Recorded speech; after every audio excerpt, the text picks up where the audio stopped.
शुक्लांबरधरं विष्णुं शशिवर्णं चतुर्भुजं प्रसन्नवदनं ध्यायेत् सर्वविघ्नोपशान्तये।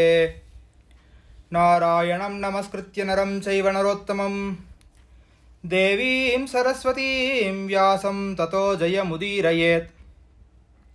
यस्मात् सर्वमिदं प्रपञ्चरचितं माया जगज्जायते यस्मिन् तिष्ठति यास्ति चास्तसमये कल्पानुकल्पे पुनः।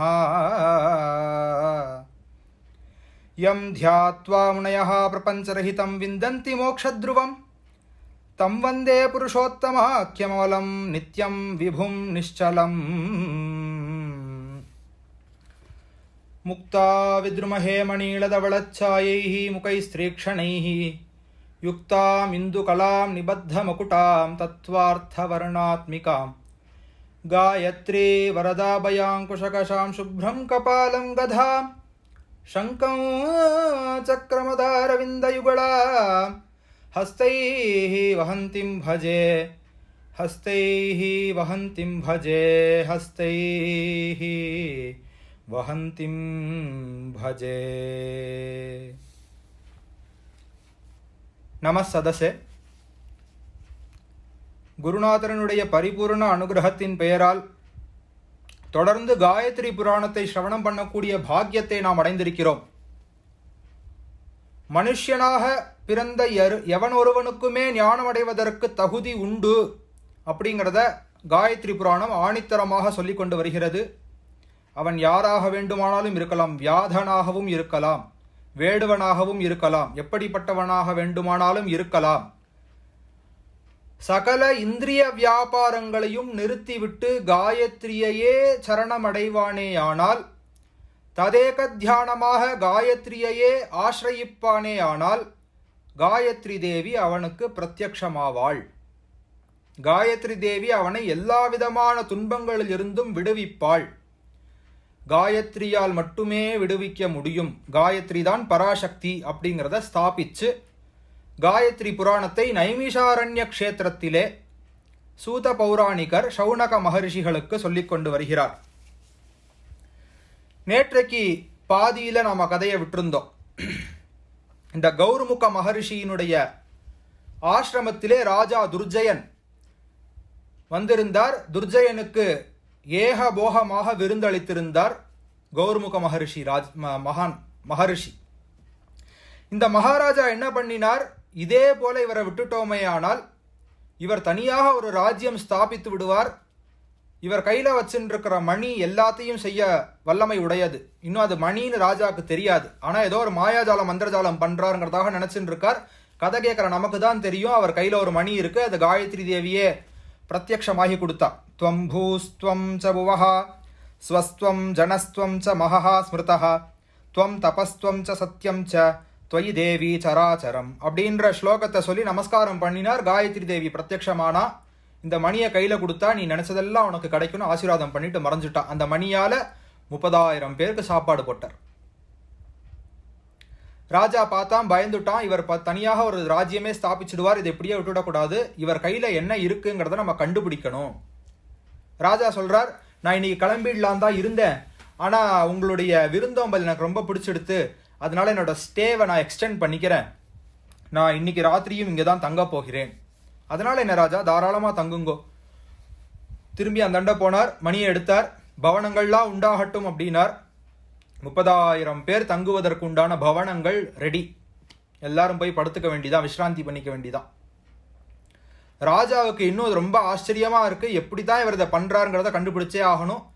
சார சக்ஷுஷா என்று சொல்வது போல ஒரு ராஜ்யத்திற்கு கண்களாக விளங்கக்கூடியவர்கள் ஒற்றர்கள், சாரர்கள்.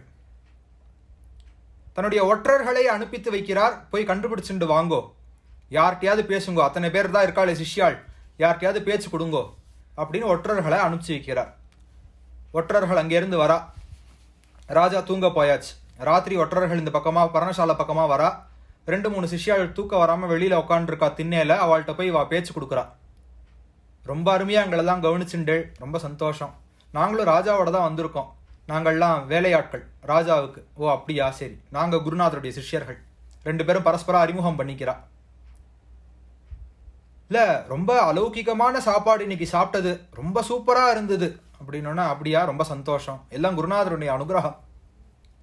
அதுதான் எங்களுக்கு சந்தேகமே, எப்படி உங்கள் குருநாதரால் இதெல்லாம் பண்ண முடிஞ்சது? எங்களுக்கு தெரியாதுப்பா, அதெல்லாம் எங்களுக்கு தெரியாது. எங்களுக்கு மேலே சூப்பர்வைசர் இருக்கார், அவருக்கு வேணால் தெரிஞ்சிருந்தா தெரிஞ்சிருக்கலாமா இருக்கும். நாங்கள் சும்மா இங்கே குருநாதருக்கு சிசுருஷை பண்ணுறதுக்காக இருக்கோம், எப்படி வந்ததுங்கிற கதைகள்லாம் எங்களுக்கு தெரியாது. சரி, இவாள்கிட்ட பேசிகிட்டே இருந்தால் வேலைக்கு ஆகாதுன்னு சரி இவாளுக்கு டாட்டா பை சொல்லிட்டு அடுத்து அந்த பக்கமாக நகர்ந்து போகிறா.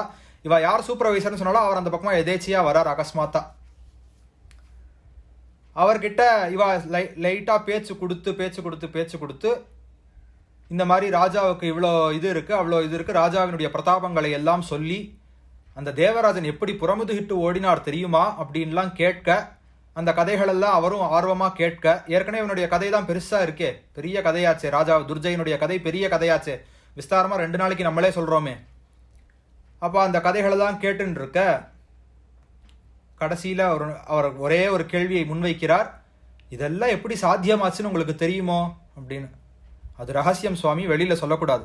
பரவாயில்ல, சும்மா சொல்லுங்கோ, நாங்கள் யார்கிட்டையும் சொல்ல மாட்டோம், எங்கள்கிட்ட சொல்கிறதுனால ஒன்றும் தப்பு கிடையாது, எங்கள்கிட்ட சொல்லுங்கோ அப்படின்னு இவா இன்னும் கொஞ்சம் கூட ப்ரெஸ் பண்ணி கேட்க, அவர் சொல்கிறார், இந்த மாதிரி ஒரு மணி இருக்குது, அலௌகிகமான மணி, காயத்ரி தேவி நேர பிரத்யட்சமாய் அந்த மணியை கொண்டு வந்து கொடுத்தா, அந்த மணிகிட்ட போய் அவர் கையில் வச்சுட்டு சொல்லுவார், இங்கே பவனங்கள் உண்டாகட்டும் பார், பவனங்கள் உண்டாயிடும், இங்கே போய் சாப்பாடு உண்டாகட்டும் பார், சாப்பாடு உண்டாயிடும், இங்கே போய் உத்தியானவனங்கள் உண்டாகட்டும் பார், அந்த மணி தான் இது அத்தனையுமே செய்யறது அப்படின்னு. உடனே விஷயம் அவளுக்கு வேணுங்கிற விஷயம் அவளுக்கு கிடச்ச உடனே அவரை கட் பண்ணி விட்டுட்டு ரொம்ப நமஸ்காரம், தேங்க்ஸ் அப்படின்னு சொல்லிட்டு வந்துடுறா. ராஜா தூங்காமல் உட்கார்ந்துருக்கார், எப்படா ஒற்றர்கள் வருவா, நமக்கு இந்த விஷயம் தெரிஞ்சாகணுமே. துர்ஜயன் தூங்காமல் உட்கார்ந்து கொண்டிருக்கிறான். இவர்கள் வந்த உடனே அறக்க பறக்க எந்திரிச்சு ஓடி வந்து, வாங்கோ தெரிஞ்சிருத்தா, என்ன விஷயம் தெரிஞ்சிருத்தா அப்படின்னு கேட்கிறார். கேட்ட உடனே அவளும் சொல்றா, ஆமா ராஜா, கண்டுபிடிச்சிட்டோம். என்ன கண்டுபிடிச்சீள் சொல்லுங்கோ. அவர் காயத்ரி தேவியினுடைய உபாசகராம், நீங்க தான் அவருடைய உபாசனா ரூமுக்குள்ளேயே போயிருக்கீங்க, காயத்ரி தேவி வச்சு வழிபாடு பண்ணிட்டு இருக்காரு. ஆமாம் பண்ணிட்டு இருக்கார், பார்த்தேன். காயத்ரி தேவி பிரத்யட்சமாய் அவருக்கு ஒரு மணி கொடுத்தாளாம் ராஜா. அந்த மணியை வைத்துக் கொண்டுதான் இவர் சகல விதமான வஸ்துக்களையும் உண்டு பண்ணி கொண்டிருக்கிறார். மணிகிட்ட போய் கேட்பாரா, மணி உடனே அதை உண்டு பண்ணிடுவான். ஓஹோ, இதுதான் விஷயமா? அப்ப அந்த மணியை நம்ம கவர்ந்துட்டோமானால் எல்லாம் நம்ம வசப்பட்டுடும் இல்லையா? ராஜா தூங்கலைன்னா மந்திரி தூங்கக்கூடாது. மந்திரி கூட வந்திருக்காரோ இல்லையோ, ராஜா தூங்கினாதான் மந்திரி தூங்க போகலாம். எஜமானர் வேலை விட்டாச்சுப்பா உனக்கு, நீ போகலான்னு சொன்னாதான் வேலை. இன்னைக்கு நம்ம லௌகிகத்திலேயே பார்க்குறோம் இல்லையா, மேனேஜர் போகலான்னு சொன்னாதான் நம்ம கிளம்பி வரலாம். மேனேஜர் இருக்க சொல்ற வரைக்கும் இருந்துதான் ஆகணும். ராஜா தூங்கலைன்னா மந்திரி தூங்கக்கூடாது. மந்திரி ராஜா பின்னாடியே வால் பிடிச்சுட்டே போயின்னு இருக்கார். மந்திரி சொல்றார், ராஜா நீங்கள் தர்மிஷ்டர், மறந்துடாதீங்கோ. அதை ஞாபகப்படுத்துறதுக்கு தான் அவ கூடவே இருப்பா மந்திரிமார்கள். தர்மத்தை சொல்றதுக்கு தான் மந்திரிமார்கள். அமாத்தியர்னு பேர் அவருக்கு, அமாத்தியர் அப்படின்னு பேர். தமிழையே அமாத்தியர்ங்கிற வார்த்தை உண்டு. இந்த மந்திரி சொல்றார், சுவாமி ராஜன்னு, நீர் தர்மிஷ்டர், நீர் தர்மத்தின் வழியில் நடப்பவர். இப்படி ஒரு தபஸ்வி கிட்ட போய் ஒரு விஷயத்தை கவர்வதற்கு தாங்கள் நினைக்க கூடாது. இது உங்களுக்கு தெரியாது இந்த விஷயம். இதெல்லாம் ராஜ பரிபாலனத்தில் வரக்கூடிய விஷயங்கள். நீங்கள் மந்திரி வேலையை மட்டும் பாருங்கோ. ஏன்னா என்னோட ராஜ்யமேனா போயிடும், என் ராஜ்யத்தினா அவர் எடுத்துன்னு போயிடுவார். எல்லாம் வரிசையாக இவர் இந்த மணியை வச்சு ஒன்று உண்டு பண்ணிகிட்டே இருந்தாரானா நாளைக்கு என்னையுமேனா சேர்த்து சாப்பிட்டுடுவார். அதெல்லாம் உங்களுக்கு தெரியாது இந்த விஷயங்கள்லாம். இது அவர் கையில் வச்சிருக்கிறது மகா தப்பு. இவர் வச்சிருந்தா இப்படியே விட்டோன்னா அவ்வளோதான், அப்புறம் நம்மளுக்கு கெட்ட பேர் வந்துடும். நம்மளை அடிச்சுடுவார். துர்ஜயன் தோத்து போயிட்டான்ங்கிற பேர் வந்துடும். அந்த பேர் வரக்கூடாது. தான் கர்வம். என்னைக்குமே கர்வம் ஒரு இடத்துல வந்துடுத்துனா அங்கே அழிவு நிச்சயம்னு அர்த்தம். கர்வமோ மதமோ தம்பமோ மாத்சரியமோ பொறாமையோ எது ஒன்று உண்டாச்சுனாலும் அந்த இடத்துல அழிவு வரப்போகிறதுன்னு அர்த்தம். இதெல்லாம் ஒரு அறிகுறி. கேட்குறாள் இல்லையா, அறிகுறி என்ன அப்படின்னு கேட்குறாள் இல்லையா, இதெல்லாம் அறிகுறி. ஆணவம் வந்து விட்டாலோ, அகங்காரம் அகம்பாவம் வந்து விட்டாலோ, பொறாமை கோபங்கள் முதலியன வந்து விட்டாலோ அழிவதற்குண்டான அறிகுறி. மந்திரி பார்த்தார். அந்த மந்திரி பேர் விரோச்சனன், நல்ல மந்திரி, விரோச்சனன்னு பேர் அவர் பேர். பார்த்தார், இது வேலைக்கு ஆகாது. சரி, நீங்கள் என்ன சொல்கிறீங்களோ அதுபடி செய்கிறோம். அதுக்கு தானே எனக்கு சம்பளம் கொடுத்து உக்காத்தி வச்சிருக்கேன் மாதம். நீங்கள் என்ன சொல்கிறீங்களோ அதுபடியே கேட்போம். நான் சொல்லியாச்சு, என் கடமை நான் சொல்லிட்டேன், நீங்கள் கேட்கலை. ஆமாம், இது நானே ஸ்வத்தகா நான் எடுத்த டிசிஷன் தான் இது. போய் அந்த மகரிஷிகிட்ட போய் நீர் போய் கேட்டுண்டு வாரும். தூது அனுப்பிச்சு வைக்கிறார், மந்திரியை தூது அனுப்பிச்சு வைக்கிறார். நீர் போய் கேட்டுண்டு வாரும், அந்த மணி ராஜா கையில் கொடுக்கணும் தெரியுமா, போய் கேட்டுண்டு வாரும். இவர் அனுப்பிச்சு வைக்கிறார். அனுப்பிச்சு வச்சோன்னே அங்கேருந்து வரார் நம்முடைய விரோச்சனன் வரார். ரிஷேஹே கௌரமுகஸ்யாபி மணேர்யாச்சன கர்மணி ரிஷித்தம் ச சமாகத்ய மணிம் யாச்சிதமுத்யதஹ. உத்யதா, எஃபர்ட் எடுக்கிறாராம் மந்திரி. நமக்கு சுபாஷிதானி இருக்கு இல்லையா, உத்தியமேனஹி சித்தியந்தி காரியாணி. எஃபர்ட் எடுக்காம எந்த ஒரு சக்சஸும் நடக்கவே நடக்காது. சத்சங்கத்துக்கு வரணும்னா கிளிக் பண்றோம் இல்லையா, ஜாயின்ங்கிற பட்டனை கிளிக் பண்றோம். எஃபர்ட் உத்தியமேனஹி சித்தியந்தி காரியாணி, ஜாயின் பண்ணணுமாக்கும். ந மனோரதைஹி, மனோரதத்தினால மட்டும் ஆசைப்பட்டேன் போகலான்னு ஆசைப்பட்டேங்கிறதுனால நடந்துடாது, அதுக்கு எஃபர்ட் எடுக்கணும். ராஜா சொல்லி அனுப்புறார், போய் எஃபர்ட் எடுங்கோ அப்படின்னு. அதனால இங்க ஸ்லோகம் வருது, மணேர் யாச்சன கர்மணி மணிம் யாச்சிதம் உத்யதா. உத்தியமம் அவர் பண்றார், எஃபர்ட் எடுக்கிறார். ரத்னானாம் பாஜனம் ராஜாமபி தஸ்மை பிரதீயதாம், அவரிடம் தாங்கள் இந்த மணியை ஒப்படைக்க வேண்டும். அடுத்த நாள் காலங்காலத்தால் இவர் சந்தியாவந்தனம் தான் பண்ணிட்டு ரெடியா இருக்கார். மந்திரி அங்கிருந்து வரார், சுவாகத்தம் சொன்னா மந்திரி சுவாகத்தம் சொன்னதுக்கு பதில் சொல்றார், தஸ்மை பிரதீயதாம், இந்த மணியை தாங்கள் ராஜாவிடம் ஒப்பித்து விட வேண்டும். நீங்கள் இதை கையில வச்சிருக்க கூடாது, ராஜாவினுடைய உத்தரவு. யார் இந்த தேசத்துக்கு அதிபதியாக இருக்கிறாரோ, யார் ஸ்வர்கலோக பரியந்தம் போய் ஜெயிச்சுட்டு வந்துட்டாரோ, யார் தேவராஜனை புறமுதுகிட்டு ஓடச் செய்தாரோ அவருடைய உத்தரவு, இந்த மணியை தாங்கள் அவரிடம் திருப்பி கொடுத்து விட வேண்டும். அமாத்யேனைவ யுக்தஸ்து குருத்தோ கௌரமுகோ பிரவீத். அப்பா, நீ பெரிய மந்திரி நினைச்சேன், அமாத்தியன் நினைச்சேன், நல்ல புத்தி உள்ளவன் புத்திசாலின்னு நினைச்சேன். இப்படி தர்மம் தவறி நடக்கலாமா? நான் யார்? சாதாரண ஒரு தபஸ்வி பிராமணன். பிராமணாளுக்கு தானம் வாங்கத்தான் தெரியும், தானம் கொடுக்க தெரியாது. பிராமண தர்மம், தானம் வாங்கித்தான் பிழைக்க வேண்டும் என்பது பிராமணனுடைய தர்மம். அது மாறிட்டதுனால தான் எல்லா வர்ணாசிரம தர்மமும் மாறிடுச்சு. பிராமணன் என்னைக்கு தானம் வாங்குறத கைவிட்டானோ, தேகின்னு கொடுக்கறத கைவிட்டானோ, அன்னைக்கே எல்லாம் மாறியாச்சு. இன்னைக்கு எங்கேயோ போய் தேகின்னு கேட்டுன்னு இருக்கான். அவன் மேனேஜர்கிட்ட போய் தேகி அங்கேயும் பிச்சைதான் எடுத்துன்னு இருக்கான். ஆனா அவன் தன்னுடைய சந்தியாவந்தனத்தை விட்டுட்டான், தனக்கு விதிச்ச கர்மாக்களை விட்டு விட்டான், காயத்ரி ஜபத்தை விட்டு விட்டான், வெறும் ஒரு வெள்ளை பூனலை மட்டும் போட்டு சுத்தின்னு இருக்கான். அவ்வளவுதான். எப்போ பிராமணன் தன்னுடைய ஆசிரம தர்மத்திலிருந்து வழுவி விடுகிறானோ அப்பவே எல்லாம் போயிடும். நான் என்னுடைய ஆசிரம தர்மத்திலிருந்து வழுவவே மாட்டேன், எனக்கு தானம் வாங்கத்தான் தெரியும். தானம் வாங்கறதுக்கு தான்ப்பா பிராமணனுக்கு அதிகாரம், தானம் கொடுக்கறதுக்கு அதிகாரம் கிடையாது. நீ மந்திரியா இருக்கியே, உனக்கு இந்த ஒரு சின்ன விஷயம் கூட தெரியாதா? கோபமா கேட்கிறார். குருத்தோ கௌரமுகோ அப்ரவீத், கோபப்பட்டு சொல்றார், நீ தப்பான தர்மத்தை நீ புரிஞ்சுக்காம பேசுற, அதர்மமா பேசுற, அதர்மமா நடந்துக்கிற. போய் ராஜாவிடம் சொல், நான் ஒரு தபஸ்வி, நான் ஒரு பிராமணன், எனக்கு ராஜா தான் மானியம் கொடுக்கணுமே ஒழிய என்கிட்ட இருக்கிற வஸ்துவை ராஜா எடுத்துட்டு போகக்கூடாது. போய் சொல்லு, உங்க ராஜா கிட்ட போய் சொல். மந்திரி என்ன பண்ணுவார் பாவம், ஒரு தூதன் தானே. தூத லட்சணம் என்னன்னா, இவா சொல்றதை இங்க சொல்றது, இவா திரும்பி சொல்றதை அங்க கொண்டு போய் சொல்றது தூத லட்சணம். மந்திரி நல்ல தூதனாக இருப்பதால் ஏற்கனவே அவர் ராஜா கிட்ட சொல்லிட்டான், ராஜா நீங்க தப்பா பேசுறேள், இதெல்லாம் அவர்கிட்ட போய் வாங்கக்கூடாது, நாங்கள் அட்வைஸ் கொடுத்தாச்சு, அது செல்லுபடி ஆகலைங்கிறதுனால தான் இங்க தூத்துக்கே வந்தார் இவர். இவர் கோவப்பட்ட உடனே இவர் திரும்பி போய் சொல்றார், ராஜா நமக்கு கெட்ட பேர் உண்டாயிடும். ஒரு தபஸ்வி கிட்டே இருந்து ஒரு சாமான் வாங்கிண்டோங்கிற அவப்பெயர் நமக்கு உண்டாயிடும். அவர் கோவப்பட்டு வேற சொல்லிட்டார், நீ கிளம்பி போ அப்படின்னு கோவமா வேற சொல்லிட்டார். இதுக்கு மேல நம்ம திரும்பி இதை பத்தி பேசுறது தப்புன்னு நினைக்கிறேன். நம்ம கிளம்பி நம்ம வந்த வழியே போயிடலாம். எனக்கு தெரிஞ்சு அவர் நம்ம ராஜ்யத்துக்கு நீங்க நினைக்கிற மாதிரி ஹானி எல்லாம் ஒன்றும் பண்ணிட மாட்டார். அதான் மந்திரினா கலியுகத்துல தான் புத்தி வேலை செய்யாதுன்னு நினைச்சேன். இந்த யுகத்திலேயே மந்திரிக்கு புத்தி வேலை செய்யாம போயிடுது. உமக்கு தெரியல அவரை பத்தி, நீர் வேஸ்ட், நான் அடுத்த ஆளை பாக்குறேன்னு அங்க நீலன் அப்படிங்கிற ஒருத்தர் இருக்கான். இந்த நீலன்கிறவர் சேனாதிகாரி, மிலிட்ரி, அடுத்து மிலிட்ரிக்கு போறார். போய் கட்டுப்படுத்தி வாங்கிட்டு வா, அவரை அடிப்பியோ பிடிப்பியோ எனக்கு தெரியாது, அந்த மணி எனக்கு வேணும். அதாவது அடம் பிடித்தல் அப்படிங்கிற ஒரு விஷயம் வந்துடுத்துன்னா கண்ணை மறைச்சிடும். தர்மம் கண்ணுக்கு தெரியாது. பெரிய தர்மிஷ்டனுடைய பிள்ளை இல்லையா சுப்ரதீகோ நாம் மகாபலஹா. நடக்கிற யுகம் கிருத்தயுகம், கலியுகம் கூட கிடையாது. கிருத்தயுகத்தில் நடக்கிறது இந்த கதை. தர்மமே வடிவான கிருத்தயுகத்தில் இந்த கதை நடக்கிறது. ஆனா ஒரு விஷயத்தின் மேல பற்று ஏற்பட்டு விட்டால் தர்மம் கூட மறந்து போயிடுமா. அதை காமிக்கிறா இங்க. தர்மம் மறந்து போயிட்டார் ராஜா. இவர் மந்திரி போய் தப்புன்னு சொல்றார், திரும்பி போயிட்டு தூத்துக்கும் போயிட்டு வந்தாச்சு, அவரும் கோவப்பட்டாச்சு. இன்னும் விடமாட்டேங்கிறான். சேனாதிகாரியாக இருக்கக்கூடிய நீலனை அனுப்புகிறான், நீ போய் சாதிச்சுண்டு வா அப்படின்னு. நீலன் போறான்.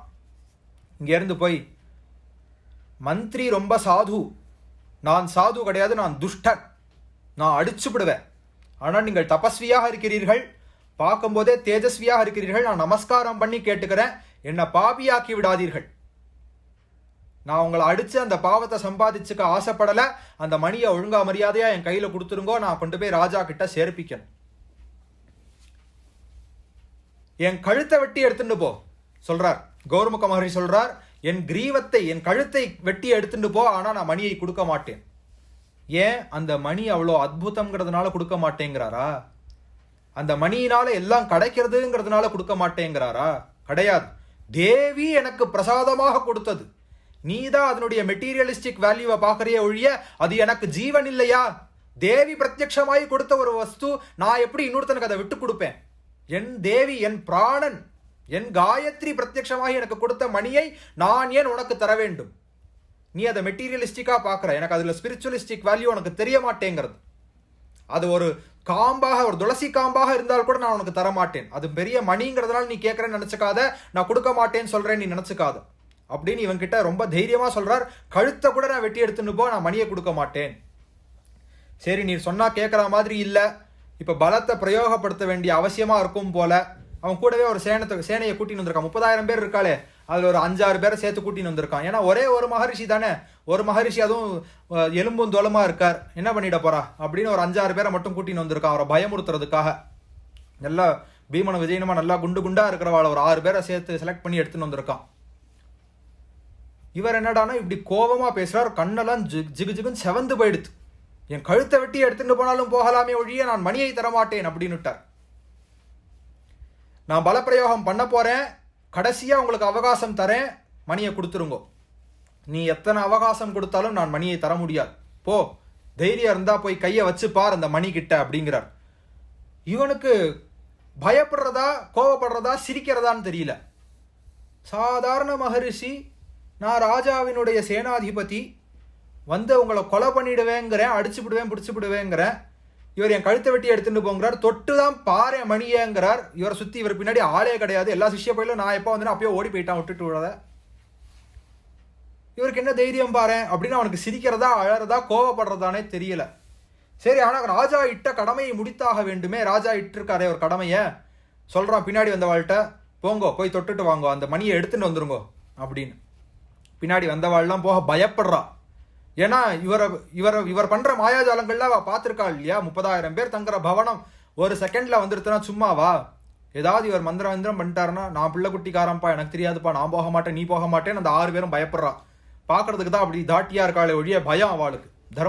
தர்மத்தின் வழியில் இருக்கிறவா தானே, கிருதய வந்தானே நடந்துன்னு இருக்கு. அப்போ அந்த நீலன் சொல்றான், நானே போய் எடுக்கிறேன் அப்படின்னு அவனே போறான். போய் மணியை தொடுறான், அப்படியே சுடுறது, அந்த மணி கொதிக்கிறது, தூக்கி போட்டுடுறான் மணியை. அந்த சுட்டு அப்படியே அவன் கையெல்லாம் பொத்து போச்சு. அந்த மணியை தொட்டதுல அந்த மணி பொத்து போச்சு. அந்த மணியை தூக்கி போட்டுடுறான். தூக்கி போட்டுட்டு உயிர் பழச்சா பொருள்னு வெளியில வந்துடுறான். கையை பார்த்தா ஃபுல்லா பொத்து போயிடுது, உள்ளங்கையெல்லாம் பொத்து போயாச்சு.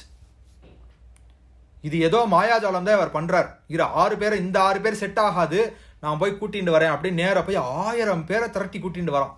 1000 பேர் கொண்ட படை ஆக்கிரமிச்சாச்சு, அந்த மொத்த பர்ணசாலையும் ஆக்கிரமிச்சாச்சு. 1000 பேர் சுத்தி நிக்கிறா. இப்ப போய் நான் எடுத்துன்னு வரேன் பார் மணியை. அவன் உள்ளுக்குள்ள போனானோ இல்லையோ, மணியிலிருந்து 10,000 வீரர்கள் வரா. மணிக்குள்ள இருந்து, அந்த மணியிலிருந்து, அந்த மணி அவ்வளவு பெரிய பவனங்களை உண்டு பண்ண முடியும்னா 10,000 வீரர்கள் வராதா? யார் இதை கௌர்முக மகர்ஷி உண்டு பண்ணினாரோ, இந்த 10,000 வீரர்களை இந்த கௌர்முக மகர்ஷி உண்டு பண்ணினாரோனா, அவர் உண்டு பண்ணல, காயத்ரி தேவி ஸ்வதகா வரா. அவ வந்து ரட்சணம் பண்றா கௌர்முக மகர்ஷிய. 10,000 வீரர்கள் அந்த மணியிலிருந்து உண்டாகிறா. 10,000 வீரர்கள் வந்து அப்படியே மொத்த 1000 பேரையும் காலி பண்ணிடுறா. உயிர் பழச்சா போறோம். நீலன் மட்டும் தன் உயிரை கையில பிடிச்சிட்டு ஓடி வந்து ராஜா கிட்ட சொல்றான், ராஜா, நம்ம சேனை தோத்துடுத்து. இந்த வார்த்தையை தன் வாழ்நாளிலே ராஜா கேட்டதே கிடையாது. தோத்துட்டோம் அப்படின்ற வார்த்தையை அந்த ராஜா கேட்டதே கிடையாது. துர்ஜயனோ இல்லையோ, கேட்டதே கிடையாது அந்த வார்த்தையை. முதல் முறையாக ஓடி வந்து சொல்றார், ராஜா, நாம் தோர்த்து விட்டோம். இதைதான் நேத்திக்கு சொன்னேன். சத்புருஷால ஆசிரியம் பண்ணியிருந்தா கிடைக்காத வஸ்துக்கள் கூட கிடைச்சிடும். சத்புருஷால கோபிச்சுண்டோமே ஆனால், சத்புருஷாலை நம்ம அவளை எதிர்த்தோமே ஆனால், நம்ம கையில இருக்கிற வஸ்து கூட நம்மளை விட்டுட்டு போயிடும். இவ்வளோ நாள் வெற்றி இவன் கூடவே தானே இருந்தது. அந்த வெற்றியும் இன்னைக்கு இவனை கைவிட்டு போயிடுத்து. ஏன்? ஒரு சத்புருஷனை கோபித்து கொண்டார். சத்புருஷனுக்கு துரோகம் நினைத்தார் அப்படிங்கிற மாறல இந்த ஸ்டோரி நமக்கு சொல்றது. அப்ப ராஜா இவனை பார்த்து கிண்டல் அடிக்கிறான்.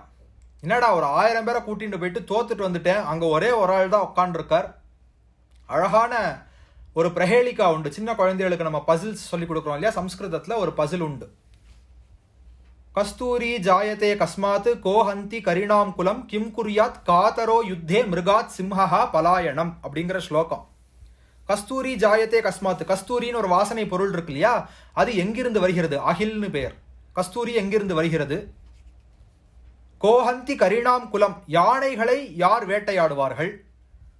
கிம் குரியாத் காதரோ யுத்தே, இந்த பேடிகள் இருக்கிறார்களே இவர்கள் யுத்தத்திலே என்ன செய்வார்கள்? பயந்தாங்கொள்ளிகள்னு சொல்றோம் இல்லையா, இவா யுத்தத்திலே என்ன பண்ணுவார்கள்? இந்த 3 கேள்வி. 4வதா இதுக்கு ஒரு பதம் இருக்கு, மிருகாத் சிம்ஹா பலாயனம், மானை பார்த்து சிம்ஹம் ஓடுகிறது, புறமுதுகிட்டு ஓடுகிறது அப்படின்னு கேட்கறதுக்கே சம்பந்தம் இல்லாம இருக்கு. 3 கேள்வியும் சம்பந்தம் இல்லை. கஸ்தூரி ஜாயத்தே கஸ்மாத்து, கஸ்தூரி யாரிடமிருந்து பிறக்கிறது? கோஹந்தி கரிணாம் குலம், யார் யானைய கூட்டத்தோட கொலை பண்றது யாரு? கிம் குரியாத் காத்தரோ யுத்தே, பயந்தாங்கொள்ளிகள் யுத்தத்திலே என்ன செய்வார்கள்? மானை பார்த்து சிம்ஹம், மானிடமிருந்து சிம்ஹம் புறமுதுகிட்டு ஓடுகிறது அப்படிங்கிறது ஸ்லோகம். புரியாத மாதிரி இருக்கும். இதை ஒவ்வொரு பதத்தையும் ஒவ்வொரு பார்ட் ஆஃப் தி ஸ்லோகா வந்து அந்த 4வது பதத்தினுடைய ஒவ்வொரு வார்த்தையோட சேர்க்கணும். கஸ்தூரி ஜாயத்தே கஸ்மாத்து மிருகாத்து, மானிடுடைய வயிற்றிலிருந்து தான் பிறக்கிறது கஸ்தூரி. கஸ்தூரி ஜாயத்தே கஸ்மாத்து மிருகாத். கோஹந்தி கரிணாம் குலம் சிம்ஹா, சிங்கம் தான் யானையை கூட்டமா கொலை பண்றது சிம்ஹம் தான், அதனாலதான் காட்டுக்கு ராஜா சிம்ஹம். கிம் குரியாத் காத்தரோ யுத்தே, பயந்தாங்கொள்ளிகள் யுத்தத்தில் என்ன பண்ணுவா? புறமுதுகிட்டு ஓடுவார்கள். பலாயனம், பலாயனம் என்றால் புறமுதுகிட்டு ஓடுதல். நீங்கள்லாம் காத்தரர்கள், நீங்கள்லாம் பயந்தாங்கொள்ளிகள். எவனோ ஒருத்தன் ஒரு தபஸ்வியா, ஒரு ஒல்லி பிச்சானா, ஒரு சாமியார் தோத்துட்டோன்னு வந்து வேற சொல்ற வெக்கமே இல்லாம நீங்கள்லாம் காத்தரர்கள்.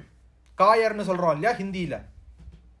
நீங்கள்லாம் குடிச்ச பாலுக்கு நீங்க வந்து லஜ்ஜையை உண்டு பண்ணுகிறீர்கள். அம்மா கிட்ட குடிச்சேலே அந்த பாலுக்கு லஜ்ஜையை உண்டு பண்ணுகிறீர்கள். இந்த வார்த்தையை சொல்றார் ராஜா. புராணத்துல இந்த வார்த்தையை சொல்றார்.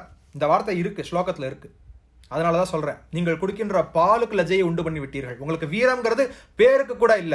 நான் போறேன் பார். அடுத்து ராஜா கிளம்பி போறார். நீங்கள்லாம் காத்தரர்கள், பயந்தாங்கொள்ளிகள், நான் போறேன் அடுத்த யுத்தத்துக்குன்னு ராஜாவே நேர கிளம்பி போறார். நீர் ஏதோ மாயாஜாலம் மந்திரஜாலம் பண்ணுகிறீர், மாயாவியாக இருக்கிறீர், இது தவறு. நான் முதல்ல சாம தான பேத தண்டம் இதை நான் ஃபாலோ பண்ணினேன். சாமியமாக என்னுடைய மந்திரியை அனுப்பிச்சு கேட்டேன். அப்புறம் என்னோட ஆளே வந்து உங்களுக்கு கொஞ்சம் பயமுறுத்தி கேட்டு பார்த்தான், பல பிரயோகமும் பண்ணி பார்த்துட்டான், நீங்க கொடுக்க மாட்டேங்கிறள். அடுத்து நான் உங்களை கொலை பண்ணி தான் எடுத்துட்டு போக வேண்டியதா இருக்கும். சோபாஸ்பதமாக இருக்காது, இது நன்னா இருக்காது. இப்ப நம்ம லௌகீகமா சொல்றோம் இல்லையா, அப்புறம் பார்த்துக்கோ நன்னா இருக்காது அப்படின்னு சொல்றோம் இல்லையா, இந்த வார்த்தை நம்ம புராணத்துல இருக்கு. சோபாஸ்பதமாக இருக்காது, நன்றாக இருக்காது, ஒழுங்கா மரியாதையா மணியை கொடுத்துருங்கோ அப்படிங்கிறான். எல்லாருக்கும் என்ன பதில் சொன்னேனோ அதே பதில் தான் உனக்கும். கொடுக்க முடியாது, நீ என்ன பண்ணணுமோ பண்ணிக்கோ.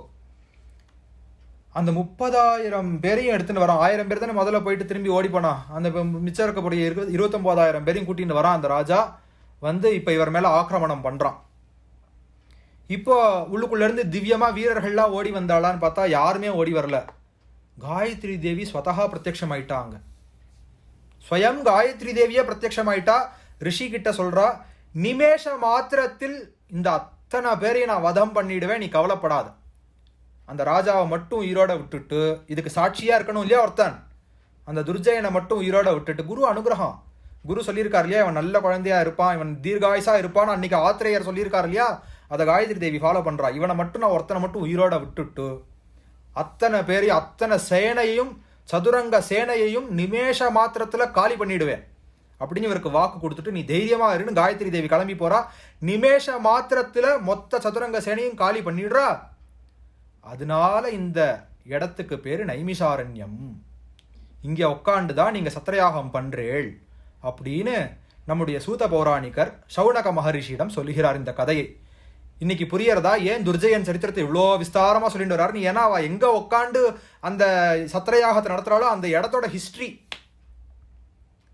இதனாலதான் இந்த ஊருக்கு நைமிஷாரண்ய க்ஷேத்திரம்னு பேர். இங்கேதான் அந்த துர்ஜயன் இருந்தான், இங்கேதான் கௌரமுக மகர்ஷி இருந்தார் கிருதயுகத்துல. இப்ப நம்ம துவாபர யுகத்துல இருக்கோம் இல்லையா, இவ கிருதயுகத்துல இருந்தா.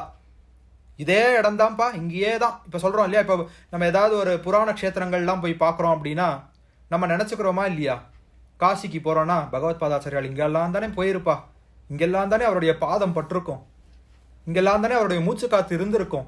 இன்னைக்கு போனா நமக்கு தெரியறது, இன்னைக்கு போனா நமக்கு கிடைக்கிறது, மனசுல தோன்றதா தோணலையா, இங்கெல்லாம் தானே பெரியவாள்லாம் நடந்திருப்பா, மகா பெரியவாள்லாம் இங்கே தானே இருந்திருப்பா, பெரிய பெரியவாள்லாம் இப்படி தானே இருந்திருப்பா. இன்னைக்கு எங்க போனாலும் நமக்கு இது தோன்றதே. இதே தோணல்னாலதான் அன்னைக்கு அவர் அதை சொல்றார், நீங்க எங்க உட்காந்து சத்திரயாகம் பண்றீங்களோ இந்த நைமிஷாரண்யம்ங்கிற பேர் வந்ததுக்கு காரணமே இந்த துர்ஜயனுடைய கதை தான். அதனாலதான் இந்த துர்ஜயன் கதையை இவ்வளவு விஸ்தாரமாக உங்களுக்கு சொல்லிக் கொண்டு வந்தேன். அப்புறம் என்னாச்சு, இன்னும் இவருக்கு ஆர்வம் மேலிட்டெடுத்து. யாருக்கு? நம்முடைய சௌனக மகர்ஷிக்கு. ஆஹாஹா, அருமையாக சொன்னீர்கள், இதுதான் நைமிஷாரண்ய க்ஷேத்திரமா, இதனாலதான் இதுக்கு நைமிஷாரண்ய க்ஷேத்திரம்னு பேரா? நிமேஷ மாத்திரத்தில் தன்னுடைய பக்தனை காப்பாற்றுவதற்காக சதுரங்க சேனையையும் அம்பாள் நிமேஷ கால மாத்திரத்தில் அழிச்சுட்டாளா? இதனாலதான் நைமிஷாரண்யம்னு பேரா? ரொம்ப அழகா இருந்தது கதை, ரொம்ப அழகான கதை. அடுத்து மேற்கொண்டு சொல்லுங்க. அப்புறம் என்ன ஆச்சு? அந்த ராஜா பராஜயப்பட்டுட்டான், துர்ஜயன் தோற்று போய்விட்டான். துர்ஜயன் தோத்துட்டான், சரி, இவர் ஜெயிச்சுட்டாருங்கிறதுனால இவர் போய் துர்ஜயனுடைய இடத்தெல்லாம் எடுத்துட்டாருன்னா இவர் தபஸ்வி, காயத்ரியே கத்தின்னு இருக்கக்கூடிய தபஸ்வி.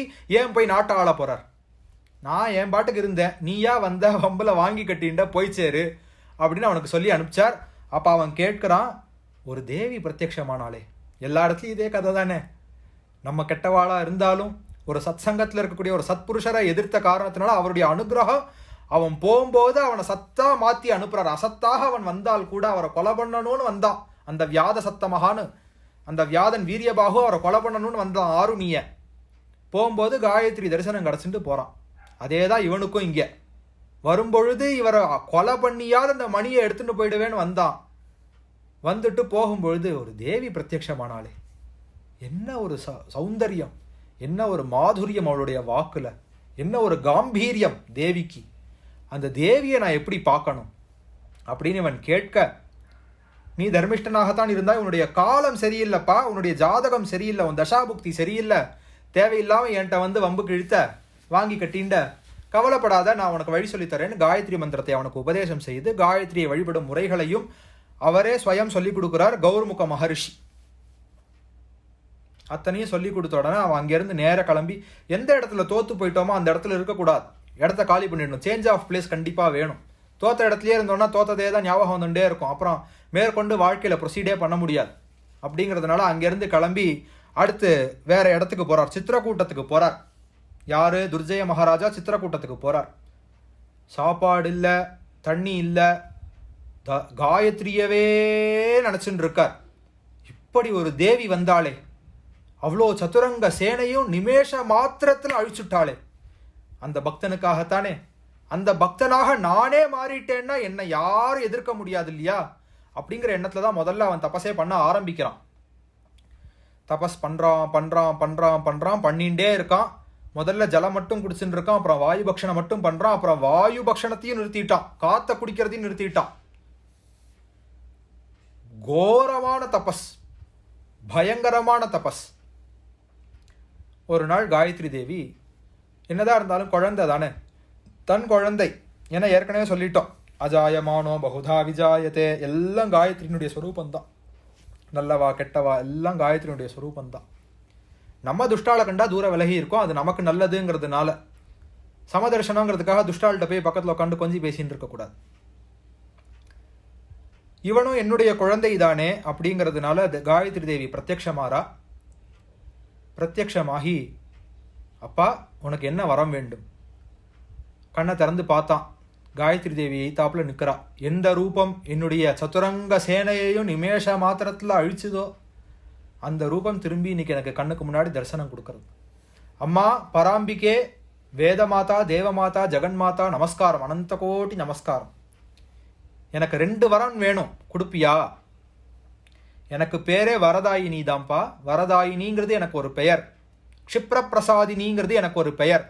சீக்கிரமா நான் சந்தோஷத்தை அடைந்து விடுவேன், சீக்கிரமாக நான் வரம் கொடுத்து விடுவேன். உனக்கு என்ன வரம் வேண்டுமோ தைரியமாக கேள். என்னை முன்ன பின்ன பார்க்காத மாதிரியே புதுசாக பேசுகிற மாதிரியே பேசுறியே, நீ தான் என்னை அடித்து ஓட விட்ட, இன்னைக்கு வந்து உனக்கு என்ன வரம் வேணுமோ கேளுன்னு சொல்கிற. அன்னைக்கு நீ இருந்தது வேற ஸ்திதி, இன்னைக்கு நீ மாறிட்ட.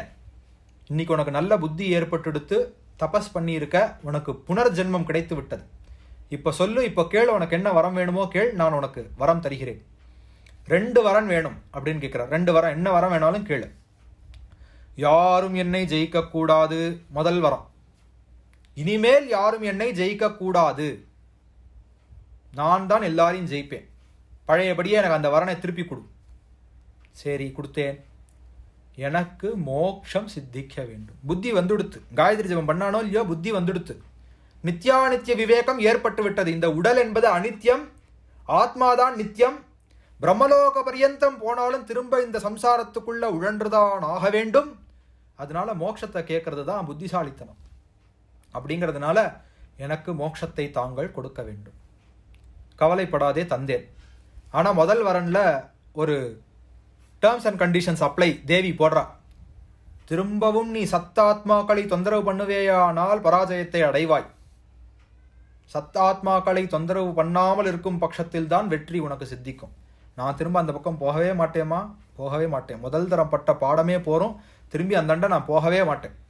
நமஸ்காரம் பண்ணிவிட்டு சித்திரகூடத்திலிருந்து திரும்பி நேர கிளம்பி நைமிஷாரண்ய க்ஷேத்திரத்துக்கு வருகிறார்.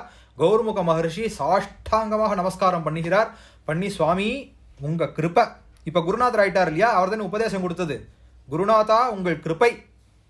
தேவி பிரத்யக்ஷமானா. 2 வரன் கேட்டேன். ஒன்று வந்து யாரும் என்னை ஜெயிக்கக்கூடாதுன்னு வரம் கேட்டேன். 2வது எனக்கு மோட்சம் வேண்டும்னு வரம் கேட்டேன். இந்த மோட்சன்ற வார்த்தை இருக்கே, இது வந்து ரொம்ப அப்படி தொத்திக்கிற வார்த்தை. ஒருத்தர் கேட்டார்னா இன்னொருத்தருக்கு ஆசை வந்துடும். கௌர்முக மகர்ஷி பார்த்தார், நம்ம வந்த வேலை முடிஞ்சுடுத்துன்னு நினைக்கிறேன், நம்மளும் பேசாமல் மோட்சத்தையே கேட்டு வைப்போம், நமக்கும் போகிறோம், ரொம்ப போர் அடிக்கிறது இங்கேயே இருந்து மோட்சத்துக்கு போயிடலாம் அப்படின்னு இந்த ராஜா சந்தோஷமாக அவர்கிட்ட பேசினார். சுமனசர்களாக 2 பேரும் பேசி கொண்டார்கள். சந்தோஷமாக இவரை வழி அனுப்பிச்சு வச்சுட்டு நேர இவர் தபஸில் போய் உட்காந்துட்டார். கௌர்முக மகர்ஷி தபஸ் பண்ணி பண்ணி பண்ணி பண்ணி தேவி திரும்ப பிரத்யட்சமானா. என்னப்பா அடுத்து என்ன வேணும் அப்படின்னு கேட்குறா. புத்தி வந்துடுத்து, இப்போ நான் உன்கிட்ட ராஜாவுக்கு சாப்பாடு போடணும், மணி கொடுன்னு கேட்க மாட்டேன், எனக்கு மோட்சத்தை தா. எனக்கு அப்புறம் வந்தவன் சின்ன பையன், அவன் மோட்ச பிராப்தி கேட்டிருக்கான் பாரு, எனக்கு முதல் தரம் கேட்க தோணாமல் போயிடுத்து. அவன் வந்து சொன்னோன்னே எனக்கு சுருக்குன்னுத்து, எனக்கு இப்போ டைம் வந்துடுத்துன்னு நினைக்கிறேன், எனக்கு மோட்சத்தை கொடுத்துடும். கௌர்முக மகரிஷி காயத்ரியை வேண்டிக் கொண்டு, காயத்ரியிடம் மோட்சத்தை வேண்டிக் கொண்டு மோட்சத்தை அடைகிறார்.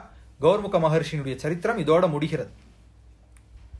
துர்ஜயன் அப்புறம் என்ன பண்ணினார்னா, இந்த வரத்தை வாங்கிட்டார். வரத்தை வாங்கிட்டு பழையபடி தன் ராஜ்யத்துக்கே போனார். ராஜ்யத்துக்கு போய் ராஜ்ய பரிபாலனம் பண்ணி கொண்டு வருகிறார். இப்போ நிறைய தர்மிஷ்டர் ஆகிவிட்டார். எல்லா மகான்களுக்கு மானியம் கொடுக்கிறார், தானியமும் கொடுக்கிறார். பிராமணாளுக்கு விசேஷமாக செய்ய வேண்டிய சிசுருஷைகள், சேவைகள் இதெல்லாம் செய்கிறார். காயத்ரியினுடைய உபாசனையை எல்லா இடத்துலையும் பிரகாசம் பண்ணுகிறார். எல்லாம் காயத்ரி பவனம், காயத்ரி பரிவார், இப்படிதான் எல்லாத்துக்கும் பேர் வைக்கிறார். காயத்ரி வீதி, காயத்ரி தெரு, இப்படிதான் பேர் வைக்கிறார் எல்லாம் அவருடைய ராஜ்யத்தில். காயத்ரியினுடைய பக்தனாக மாறிட்டார் இல்லையா துர்ஜயன். இவர் புறமிதுகிட்டு ஓடின கதையை, துர்ஜயன் தோத்து போன கதையை யாரோ கொண்டு போய் தேவராஜன் கிட்ட காதுல போய் ஓதிட்டா. தேவராஜா, உனக்கு தெரியுமா, ஒரு பையன் உன்னைய புறமுதுகிட்டு ஓட செய்தானே, அவனுக்கு காலம் நல்ல தக்க பதில் கொடுத்து விட்டது. கௌர்முக மகர்ஷின்னு ஒருத்தர்கிட்ட போய் வாழாட்டினா கௌர்முக மகர்ஷி செம்மையா கொடுத்து அனுப்பிச்சு விட்டார். தோத்து போயிட்டான் அந்த பயல், தோத்துட்டான், புறமுதுகிட்டு ஓடிட்டான் அப்படின்னு போய் அவனை ஏற்றி விடுறாது இந்திரனை. இப்போ இந்திரனுக்கும் இவனுக்கும் சண்டையா? கிடையாது. இந்திரன் ஏற்கனவே இவன்கிட்ட தோத்து போய் ஓடி போயாச்சு, எல்லாம் முடிஞ்சு போயாச்சு, அந்த கதையெல்லாம் முடிஞ்சாச்சு. இந்திரன் நினச்சிக்கிறான், அதான் நம்மளுக்கும் இந்திரனுக்கும் ரொம்ப பெரிய வித்தியாசம் கிடையாது. இந்திரன் சொல்லும்போது நாமளே நினச்சிக்கணும், நம்மள மாதிரி தான் இந்திரன், ரொம்ப பெரிய வித்தியாசம் கிடையாது.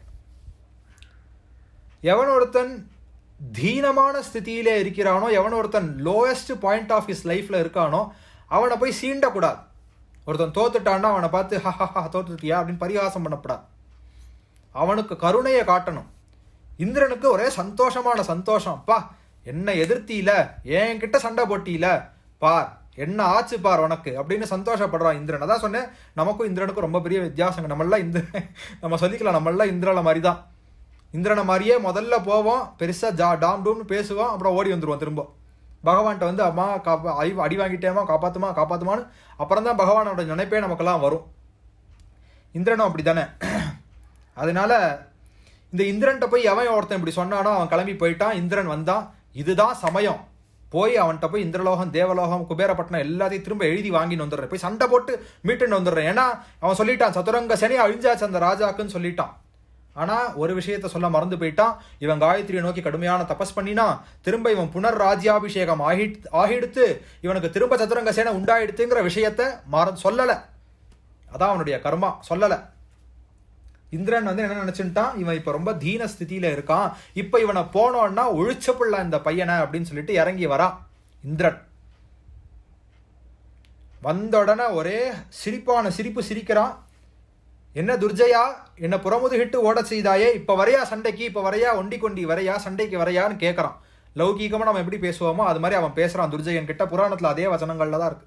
ரே ரே அப்படின்னு கூப்பிட்றான். அடே அடே இங்கே வாடா அப்படின்னு கூப்பிட்றான். இந்திரன் கூப்பிட்டு சண்டைக்கு வா, என் கூட சண்டைக்கு வா, இப்போ வாடா சண்டைக்கு, இப்போ வாடா ஒண்டி கொண்டின்னு சண்டைக்கு கூப்பிட்றான் இந்திரன். இவன் தான் ஞானி ஆயிட்டானே, மோட்சத்தை கேட்டுட்டானே துர்ஜயன் தான். அவனுக்கு வந்து நித்யானித்திய விவேகம் ஏற்பட்டுடுத்து இல்லையா, எது நித்தியம் எது அனித்தியம், இந்த தேகமே அனித்தியம் அப்படிங்கும்போது இந்த ராஜ்யம் மட்டும் என்ன நித்தியமா? எல்லாம் தானே அனித்தியம், எல்லாம் ஒரு நாள் போக வேண்டியதானே. பிரம்மாவுக்கே ஆயுசு காலம் உண்டா, நமக்கெல்லாம் என்ன அப்படிங்கிறதுனால நித்யானித்திய விவேகம் ஏற்பட்டு விட்டதால், காயத்ரி தேவியினுடைய சாட்சாத்காரத்தை அடைந்து விட்டதால் இவன் விவேகியாக இருக்கிறான் துர்ஜயன். இப்பொழுது இவன் இந்திரன் இப்படிலாம் பேசுறத பார்க்கும்போது அவனுக்கு கருணை தான் வருது, சிரிப்பு வருது. இப்படிலாம் பேசின்னு இருக்கானே, தேவலோகத்துல நல்ல பதவி அனுபவிக்க வேண்டாமா? விட்டுட்டு இப்படி சின்ன விஷயங்கள் அல்ப விஷயங்கள்ல போய் ஆசையை வச்சுண்டு அல்ப விஷயங்களை செஞ்சுண்டு இப்படி இருக்கானேன்னு கருணை வரது, சிரிப்பு வரது. அப்போ துர்ஜயன் சொல்றார், தேவேந்திரா ஒரு விஷயத்தை நீ மறந்து விட்டாய். ஒருத்தருடைய பரிஸ்திதி, ஒருத்தருடைய ஸ்டேட்டஸ் எவ்வளோ சீக்கிரம் மாறுங்கிறத நீ மறந்துட்டு பேசுற. தேவராஜனாக இருந்த நீ புறமுதுகிட்டு ஓடினாய். எல்லாருக்கும் ஒரு நாள் கெட்ட காலங்கிறது வந்தே தீரும். நேற்றுக்கே சொன்னோம் இல்லையா, காலங்கிறது எல்லாருக்கும் பொது, கெட்ட காலங்கிறது எல்லாருக்கும் வரத்தான் வரும். வரும்பொழுதும் இவன் தெய்வத்தை ஆசிரியிக்கிறானாங்கிறத தெய்வம் பார்க்கறது. அப்படி ஆசிரியிச்சுட்டான்னா பாஸ் மார்க், ஆசிரியிக்கலைன்னா திரும்பி வர வேண்டிதான், கீழே வர வேண்டிதான். ஆசிரியிச்சுட்டான்னா இந்த நிலைமையிலேயே நீ ஆசிரியிச்சானேன்னு நினைச்சு அவனே ஒரு கிரேஸ் மார்க் போட்டு பாஸ் பண்ணி விட்டு நம்மளுக்கு மோட்சத்தை தந்து விடுகிறார். கஷ்டமே வந்துடுத்து, தெய்வம்லாம் இருக்கா அப்படின்னு கேட்குறவனுக்கு சரிப்பா இன்னொரு தடவை அனுப்புறேன் அப்படின்னு திருப்பி அனுப்பிச்சு அவர் எப்போ அந்த கஷ்டம் வரும்போதும் தெய்வத்தை நினைக்கிறானோ அப்போ அவனுக்கு கிரேஸ் மார்க் போட்டு அவனையும் பாஸ் பண்ணி கருணையை காமிச்சு அவனுக்கு மோட்சத்தை தருகிறார். இந்த பரிஸ்திதியானது எவ்வளவு சீக்கிரம் பரிவர்த்தனையை அடையும் அப்படிங்கிறத நீ மறந்துட்டு பேசுற. உனக்கு பிரம்ம ஞானம்ங்கிறது உண்டாகவில்லை தேவேந்திரா, இது ஒரு பதவி தான். நீ இந்திரன் இருக்கியே, இந்த இந்திரன்கிறது ஒரு பதவி. அந்த பதவிங்கிறதுனால உனக்கு ஞானம் ஏற்படாத பட்சத்திலே நீ இப்படி பேசுறது வந்து எனக்கு சிரிப்பை தான் வரவழைக்கிறது. உனக்கு நித்யானித்திய விவேகம் ஏற்படவில்லை. அப்படியா? அது என்னடா நித்யானித்திய விவேகம்? தோத்து போன உடனே சொல்ற வியாக்கியானமா, தோத்து போன உடனே வேதாந்தமா அப்படின்னு இன்னும் பரிகாசம் பண்றான். எக்காலமிட்டு சிரிக்கிறான் தேவேந்திரன். நான் சொல்றேன் கேள், உனக்காக நான் சொல்றேன். எனக்கு உன்னோட சண்டை போடுறதுல தாத்பரியம் இல்லை, அதான் தெரியுமே, சதுரங்க சேனை அழிஞ்செடுத்தாமே. பேசாத, பின்னாடி பார் அப்படின்னா சதுரங்க சேனை பின்னாடி ரெடியா சஜ்ஜமா நிக்கிறது. இவன் ஊன்னானா அவ்வளவுதான், திருப்பி சண்டை ஆரம்பிச்சிடும். தேவேந்திரன் கொஞ்சம் அமைதியானா இப்பதான், ஐயோ திரும்பி சதுரங்க சேனை வந்துட்டு போல, இந்த விஷயத்த நமக்கு யாரும் சொல்லலையே அப்படின்னு இப்பதான் கொஞ்சம் அமைதியாகிறான் தேவேந்திரன். சொல்ல ஆரம்பிக்கிறார் துர்ஜய மகாராஜா, சொல்ல ஆரம்பிக்கிறார். இந்த தேகம் அனித்யம்பா, உள்ளுக்குள்ள இருக்கிற ஆத்மாதான் நித்தியம். எல்லாரோட பரிஸ்திதியும் ஒரு நாள் மாறும், கண்டிப்பாக மாற்றம் ஒன்றுதான் மாறாதது. எல்லாம் மாற்றத்தை அடைந்து கொண்டே தான் இருக்கும். இந்த வசனங்கள்லாம் புராணத்திலிருந்து எடுத்த வசனத்தை தான் இன்னைக்கு எவன் இல்லாமல் டயலாகா போட்டு பேசின்னு இருக்கோம். மாற்றம் ஒன்றுதான் மாறாததுங்கிறது புராணத்தில் இருக்கு. பரிவர்த்தனைங்கிறது நடந்துட்டே இருக்கும். பரிஸ்திதியினுடைய பரிவர்த்தனை என்பது நடந்து கொண்டே இருக்கும். மாற்றம் என்பது நிற்கவே நிற்காது. ஒரு நாள் நீ இந்திரனா இருப்ப, ஒரு நாள் பிச்சைக்காரன் ஆயிடுவ, திருப்பி இந்திரனாவ. ஆனால் மாறாத ஒன்று மட்டும் இருக்கிறது, ஆத்மா. தெரிஞ்சுக்கோ, பிரம்ம வித்யைங்கிறது இதுதான். ஆத்மாங்கிறது அழியவே அழியாது. ஆத்மாவுக்கு அழிவே கிடையாது. ஆத்மாவுக்கு ஸ்திரீ புருஷ பேதமே கிடையாது. நீ பிரம்மத்தை ஆசிரியிச்சையே ஆனால் நீ சாஸ்வதமாக இருப்பாய். உன்னுடைய இன்செக்யூரிட்டி தான் காரணம். உனக்கு யாருமே இன்னைக்கு வரைக்கும் சொல்லியிருக்க மாட்டா. நான் உனக்கு சொல்றேன், நீ எல்லா தரமும் போற்றி ஒரு போர்னு வந்தா தோத்து போய் ஓடி போறியே, புறமுதுகிட்டு ஓடுறையே, உன்னுடைய இன்செக்யூரிட்டி தான் காரணம். இந்த இன்செக்யூரிட்டிக்கு என்ன காரணம்? நீ தெய்வத்தை ஆசிரியிக்காதது தான் காரணம். நல்லா இருக்கிற காலத்துல நீ தெய்வத்தை பத்தி நினைக்க மாட்டேங்கிறியே, கோவிலுக்கு போக மாட்டேங்கிறியே, கதைக்கு வர மாட்டேங்கிறியே, அதுதான் காரணம். ஒரு அடி விழுந்துருத்தானா ஓடி வரையே கதைக்கு, ஒரு அடி விழுந்துருத்தானா ஓடி போறியே கோவிலுக்கு. இந்த கோவிலுக்கு போட்டுமா, அந்த கோவிலுக்கு போட்டுமா, இந்த கதையை கேட்கட்டுமா, அந்த கதையை கேட்கட்டுமான்னு போறியே. இந்திரா, இதுதான் நீ செய்யும் தவறு. நானும் இதே தவறை செய்ததால் உனக்கு சொல்லுகிறேன். உன்னை நண்பனா மதிச்சு நான் சொல்றேன். நான் உன்னை எதிரியா இப்ப பார்க்கல, நான் உன்னை நண்பனாக மதித்து சொல்லுகிறேன். நல்லா இருக்கிற காலத்திலையும் தெய்வத்தை ஆசிரியை, நீ கெட்ட காலத்தில் இருக்கும் போதும் தெய்வத்தை ஆசிரியை. காலம் மாறும், தெய்வம் மாறாது. எப்படியாகப்பட்ட காலமாக இருந்தாலும் தெய்வத்தை பிடிச்சுக்கோ. உன்னை தூக்கிண்டு வர வேண்டியது அதனுடைய கடமை. உன் கடமை நினைக்காத, மறந்துடும். நீ உன்னுடைய பலம்னு நினைக்கிறதுனால தான் நீ தோத்து போற. உன்னை நண்பனா நினைக்கிறதுனால நான் சொல்றேன், நானும் சுயநலப்பட்டேன். அந்த மகரிஷி கிட்ட இருந்து மணியை புடுங்கிடணும்னு நான் சுயநலப்பட்டதுனால யாருமே தோக்கடிக்க முடியாத துர்ஜயனாகிய நான் தோற்று போனேன். அப்புறம் காயத்ரி தேவியை குறித்து தபஸ் இருந்தேன். காயத்ரி தேவி பிரத்யட்சமானா, நான் மோட்சத்தை இச்சிச்சிருக்கேனப்பா, நான் மோட்சத்தை கேட்டிருக்கேன், நீயும் அதற்குண்டான வழியை தேடிக்கொள், போற வழிக்கு புண்ணியம் தேடிக்கோ அப்படின்னு பெருசா உபன்யாசம் பண்றார். துர்ஜய மகாராஜா உபன்யாசம் பண்றார். யாருக்கு? இந்திரனுக்கு. போர்க்களத்துல உட்காந்துண்டு பகவத்கீதை சொல்றாரு இல்லையா பகவான் கிருஷ்ணர் அர்ஜுனருக்கு போர்க்களத்துல பகவத்கீதை சொல்ற மாதிரி உபதேசம் பண்ற மாதிரி பிரம்ம வித்யை இந்த துர்ஜய மகாராஜா இந்திரனுக்கு போர்க்களத்துல உபதேசம் பண்ணிட்டு இருக்கார். ரெண்டு பக்கமும் சதுரங்க சேனை ரெடியா இருக்கு. காயத்ரி தேவி எனக்கு மனசுக்குள்ள இருந்து உத்தரவு கொடுத்துட்டா. உன்னுடைய சொர்க்கலோகத்தையும் தேவலோகத்தையும் எல்லாத்தையும் உனக்கு திருப்பி கொடுக்கும்படி உத்தரவு விட்டுட்டா. ஏற்கனவே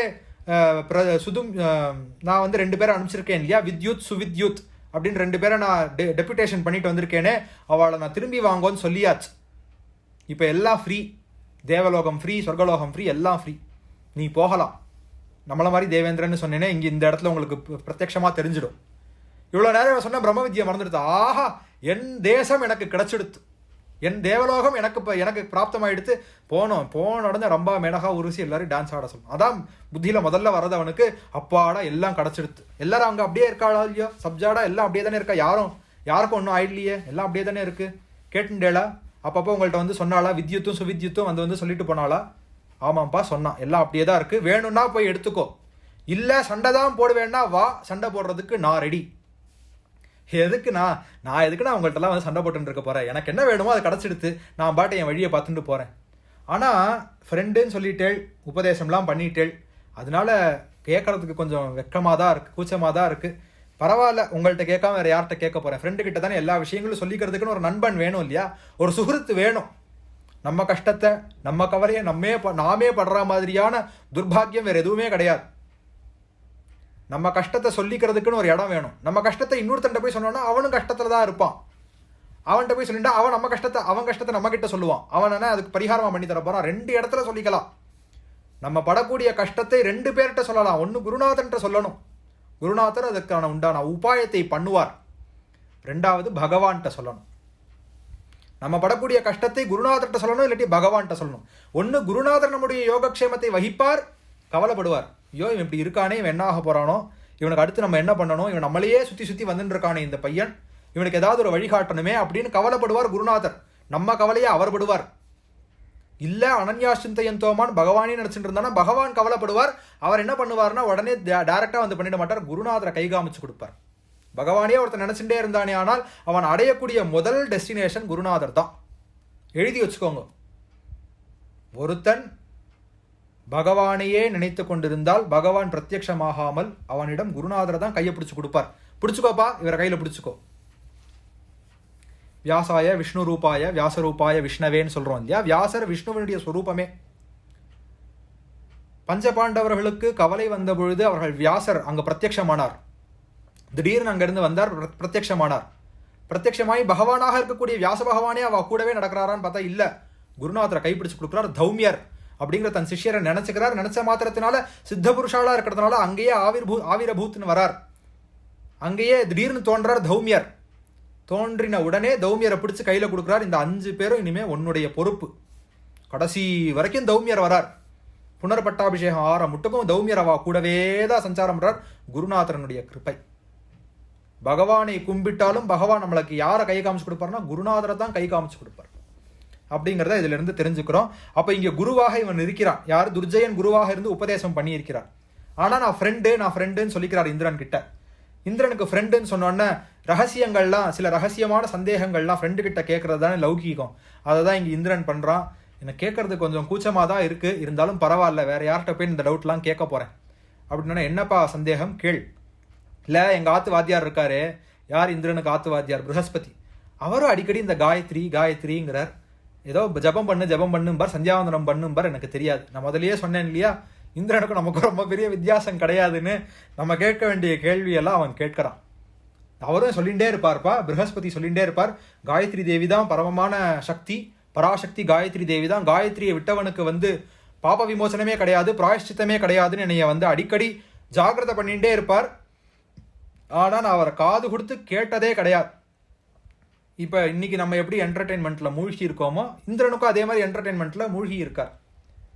நீயும் சொன்னியே காயத்ரி தேவியை பிரத்யட்சமாக பார்த்துட்டேன், அதுக்கப்புறம் தான் எனக்கு புத்தி வந்தது, அதுக்கப்புறம் நான் மோட்சத்தை இச்சிச்சுட்டேன், மோட்சத்தை நான் வரனா வாங்கிட்டேன், நான் மோட்சம் அடைய போறேன், நான் முமுட்சுவாக இருக்கிறேன் என்று நீயும் சொன்னாயே. அந்த காயத்ரி தேவி யார்? அந்த காயத்ரி தேவியை பற்றி அடிக்கடி என்னுடைய ஆத்துவாதியாரும் சொல்றார், நீயும் சொல்றியே. அவரும் சொல்றார், நான் ப்ரஹஸ்பதியா இருக்கேன்னா அந்த ப்ரஹஸ்பதியா இருக்கிறதுக்கு காரணம் காயத்ரி தேவி தான் அப்படிங்கிறார். எனக்கு அந்த காயத்ரி தேவியை பற்றி நீ சொல்.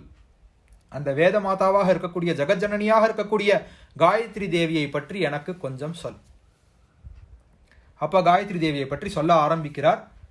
எல்லாம் காயத்ரி தேவி தான்ப்பா. நீ எதெல்லாம் பார்க்குறியோ, எதெல்லாம் கேட்கிறியோ, எல்லாமே காயத்ரி தேவி தான். இன்னும் கொஞ்சம் கூட விஸ்தாரமாக சொல்லுங்களேன். இப்போ பிரம்மாவுக்கு பிரம்மாணி இருக்காளா? இருக்கா. விஷ்ணுவுக்கு வைஷ்ணவி இருக்காளா? இருக்கா. ருத்ரனுக்கு ருத்ராணி இருக்காளா? இருக்கா. எல்லாரும் யாருன்னு நினைச்சுட்டு இருக்க? யாரெல்லாம் ஃபீமேல் கவுண்டர் பார்ட்ஸாக இருக்காளோ இவா எல்லாம் காயத்ரி தேவியினுடைய அம்சபூதைகள் தான். காயத்ரி தேவியினுடைய அம்சபூதர்களாகத்தான் இவர்கள் அத்தனை பேரும் இருக்கிறார்கள். லக்ஷ்மியை ஒரு நாள் கூட கும்பிடாம நாராயணர் வெளியில் இறங்கவே மாட்டார். தெரியுமாப்பா உனக்கு? சொல்றார், புராணத்தில் இருக்கு, ஸ்லோகம் இருக்கு. ஒரு தடவை சிவபெருமான் உமாதேவியை நினைக்காமல் போருக்கு போய் என்ன பண்றதுன்னு தெரியாமல் முழிச்சுட்டு இருந்தார்.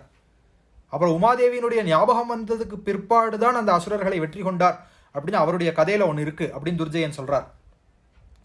இதே போல பிரம்மா ஒரு தடவை மறந்து போயிட்டார்ப்பா. பிரம்மா ஒரு தடவை சிருஷ்டி பண்றதையே மறந்துட்டார். பிராமியாக பிரம்மாணியாக இருக்கக்கூடிய சரஸ்வதி தேவி தான் அவருக்கு நினைவு மூட்டினா. அதுக்கப்புறம் தான் அவர் சிருஷ்டிங்கிற கர்மத்தை ஆரம்பித்தார். அப்படியா அப்படியா அப்படின்னு கேட்டுட்டே வர இவர் காயத்ரி தேவியினுடைய மகிமையை பூரணமாக சொல்லிக்கொண்டே வருகிறார். நாராயணிங்கிறது அவதான், பிராமிங்கிறது அவதான். அவளுக்கு பலவிதமான பெயர்கள் உண்டு. அந்த பலவிதமான பெயர்கள் ரொம்ப அருமையா இருக்கும் அப்படின்னு ஒன்னொன்னா சொல்லிகிட்டே வரார். சொல்லிட்டு வரும்போது கடைசியா சொல்றார், இந்திரா எங்கெங்கேயோ போகாத, சச்சி தேவியா உன்னுடைய மனைவியாக உன்னுடைய அந்தப்புறத்திலே இருக்கிறாளே அவளே காயத்ரியினுடைய அம்சபூத்தை தான். அவளே அம்சபூதாதான், காயத்ரியுடைய அம்சபூதாதான் உன்னுடைய மனைவியாக இருக்கக்கூடிய சச்சி தேவி அப்படிங்கிறதாக கடைசியாக சொல்லி, யாரெல்லாம் ஸ்திரீ ரூபமாக இருக்கிறார்களோ அத்தனை பேரும் காயத்ரியினுடைய ஸ்வரூபம், அத்தனை பேரும் வணங்கத்தக்கவர்கள், அத்தனை பேரும் காயத்ரியினுடைய ரூபமாக இந்த லோகத்திலே சஞ்சாரம் பண்ணக்கூடியவர்கள். இன்னைக்கு நாம் பேசுறேன், நீங்க கேட்கிறேள் அப்படின்னா அதற்கு காரணம் காயத்ரி தேவி. வாக் அப்படிங்கிறத தேவியா தானே சொல்றோம், வாக் தேவி. கேட்கறதுக்கு ஸ்ரோத்திரத்துக்கு ஸ்ரோத்ரிய தேவின்னு ஒரு தேவி இருக்கா, ஸ்ரோத்திரத்துக்கு அஸ்வினி தேவர்கள் இருக்கான்னு சொல்றோம் இல்லையா. அவளுக்கு சக்தியாக விளங்கக்கூடியது காயத்ரி தேவி தான். கேட்கிற சக்தி, பார்க்கிற சக்தி, பேசுற சக்தி அப்படித்தானே சொல்றோம். இன்னைக்கு சாதாரணமா நம்ம லௌகீகமா சொல்லும்போது பேசுகின்ற சக்தி, கேட்கின்ற சக்தியை இழந்து விட்டார் இப்படித்தானே பேசிக்கிறோம்.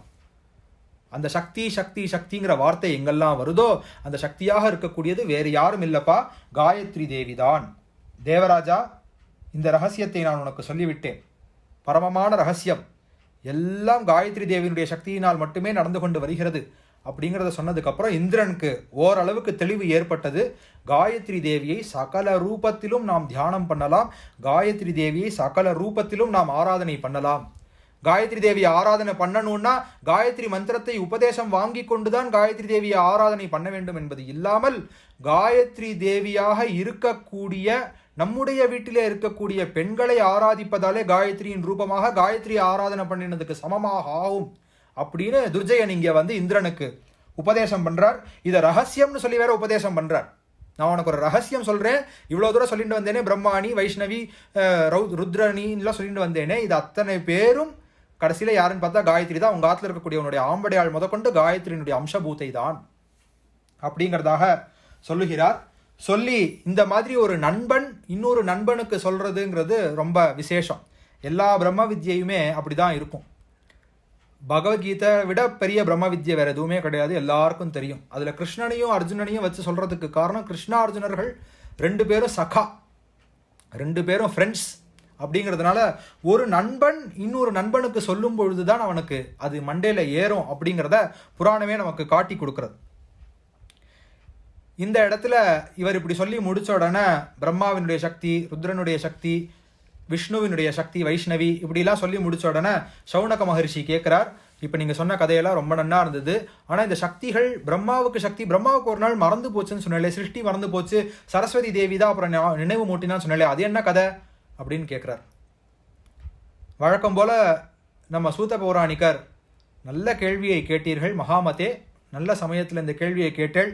ஏன்னா இப்போ நம்ம துவாபர யுகத்தில் இருக்கோம், கிருதயுகத்தில் நடந்த சுப்ரதீக ராஜாவினுடைய கதையை பார்த்தோம். யுகங்கள் மட்டும் இல்லாமல் கல்பம் அப்படின்னு ஒன்று இருக்கு, அந்த கல்பத்தினுடைய பேதமும் உங்களுக்கு தெரிஞ்சிருக்கணும்.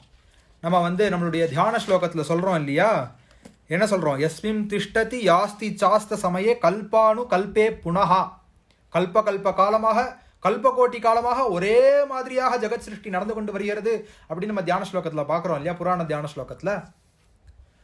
அது போல கல்பம் அப்படின்னு ஒரு டைம் லிமிட் இருக்கு, அதுக்குண்டான கதையை நீங்கள் கேளுங்கள் அப்படின்னு அந்த கல்பத்தினுடைய கதையை சொல்லுகிறார். ஏகத்ரிம்சத்த மகா கல்பஹ பீதவாசா இதி ஸ்மிருதஹ பிரம்மா யத்ர மகாபாகஹ பீதவாச பபூவஹ தியாயதஹ புத்திரகாமஸ்ய பிரம்மணஹ பரமேஷ்டினஹ பிராதுர்பூதோ மகாதேஜாஹ குமார பீதவஸ்திரத்ருக். அப்ப வந்து அந்த கல்பத்துக்கு பீதவாசா அப்படின்னு பேராம், பீதவாசா அப்படின்னு பேராம். இப்போ நம்ம இருக்கக்கூடிய கல்பம் ஸ்வேதவராக கல்பம், எல்லாருக்கும் தெரியும். ஸ்வேதவராக கல்பே வைவஸ்வத மன்வந்தரே அஷ்டாவிம்சதி தமே கலியுகே பிரதமே பாதே ஜம்பூ த்வீபே, நம்ம சங்கல்பத்தில் சொல்கிறோம் இல்லையா, ஸ்வேதவராக கல்பம். அந்த கல்பத்துக்கு பேர் பீதவாச கல்பம்னு பேராம். பீதவாசா இதி ஸ்மிருதஹா ஏகத்ரிம்சத்தமஹா. அப்போ இருக்கக்கூடிய 31வது கல்பமாக இருக்கக்கூடிய பீதவாசாங்கிற கல்பத்தில் பிரம்மாவுக்கு நினைவிழந்து விட்டார். ஹைபர்னேஷன்ங்கிற கான்செப்ட்ல இன்னைக்கு வந்ததுன்னு நினைச்சுட்டு இருக்கோம். பிரம்மா ஹைபர்னேஷன் மோட்ல தான் போயிடுவார். ஒரு யுகத்தினுடைய அந்தத்திலையும் ஒரு கல்பம் முடியும் பொழுதும் பிரம்மாவினுடைய ஆயுசு காலம் முடிஞ்ச உடனே பிரம்மா ஹைபர்னேஷன் மோட்ல போயிடுவார். ஹைபர்னேஷன் மோட்ல போயிடுவார்னா எத்தனை காலத்துக்கு சுவாமி போவார்னா 1000 தேவ வருஷ காலம் ஹைபர்னேஷன் மோட்ல போயிடுவார். 1000 தேவ வருஷமா? தேவ வருஷம்னா என்ன சுவாமி? நமக்கு உத்தராயணம் தட்சிணாயணம்னு 2 அயனங்கள் இருக்கு இல்லையா, இந்த உத்தராயணம் தட்சிணாயணம்ங்கிறது தேவர்களுக்கு பகலும் இரவுமாக ஆகிறது. தேவர்களுடைய பகல் இரவுங்கிறது உத்தராயணம் ஒரு நாள். நம்முடைய ஒரு வருடம் தேவர்களுக்கு ஒரு நாள். இந்த ஒரு நாளாக இருக்கக்கூடியது ஒரு வருஷம்னா கணக்கு போட்டுக்கோங்க. அப்ப நமக்கு 365 வருஷம்ங்கிறது அவளுக்கு ஒரு வருஷம். நமக்கு 365 நாள் ஒரு நாளா, அப்ப நமக்கு ஒரு வருஷம் அவளுக்கு ஒரு நாள்னா நம்முடைய 365 வருடங்கள் அவர்களுக்கு ஒரு வருடம். இந்த ஒரு வருடமாக இருக்கும் பொழுது 1000 வருஷ தேவ வருஷங்கள், 1000 தேவ வருஷங்கள்னா 3,65,000 வருஷம். ஒரு வருஷம் ஒர்க் ஃப்ரம் ஹோம் பண்ணினதுக்கே நமக்கு என்ன பண்ணணுங்கிறது மறந்து போயிடுது. என்ன பண்ணணும், எப்படி பண்ண போறோங்கிறது மறந்துடுது இல்லையா.